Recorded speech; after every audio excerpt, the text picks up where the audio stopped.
Halo Sobat Afam, bayangkan kamu punya uang 120 juta rupiah dan kamu mau investasikan, tapi bingung langsung taruh semua di awal atau dicicil setiap bulan. Ini merupakan perdebatan klasik antara lump sum dan juga DCA atau dollar cost averaging. Hari ini kita akan mengupas tuntas dan juga menguji case study menggunakan data asli IHSG.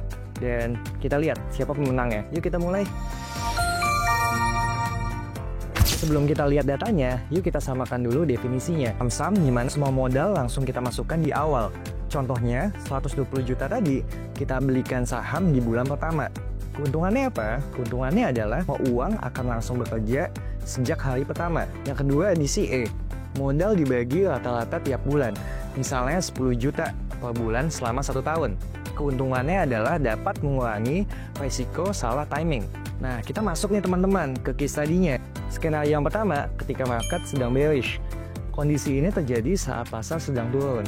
Jika kita menggunakan strategi lump sum, kita mengalami kerugian sebesar minus 5%. Sedangkan di CA, kita mendapatkan keuntungan tipis sebesar 1,2%. Nah, di sini pemenangnya adalah di CA, karena saat harga turun, di CA otomatis akan beli di harga yang lebih murah.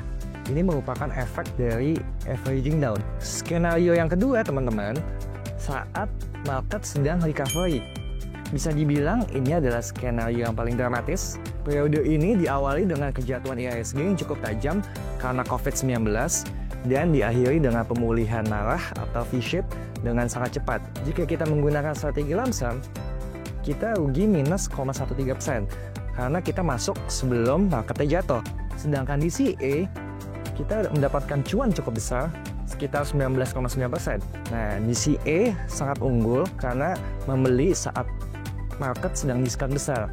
Otomatis ini menjadi strategi buy the dip.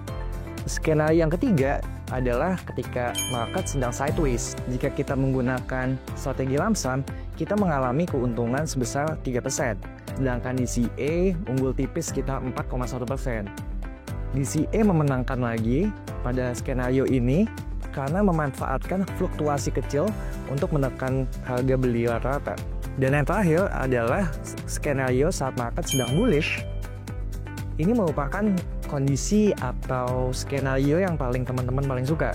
Itu ketika pasar sedang rally kencang.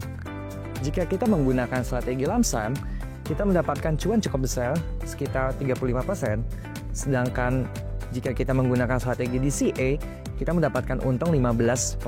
Nah, kita lihat pemenangnya adalah lump sum karena semua modal sudah masuk sejak awal, jadi kita menikmati kenaikan secara penuh. Ini merupakan contoh nyata.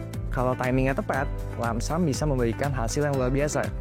Nah, kesimpulannya, DCA menang di 3 kondisi, yaitu ketika bearish, recovery, dan juga sideways. Sedangkan lump sum menang saat kondisi sedang bullish.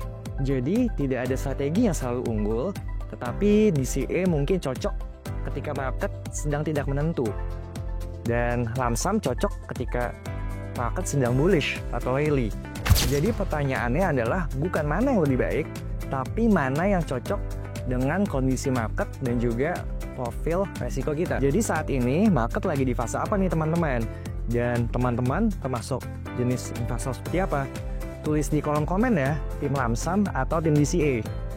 Thanks for watching. Jangan lupa like dan subscribe agar kamu gak ketinggalan informasi menarik lainnya. Sampai jumpa!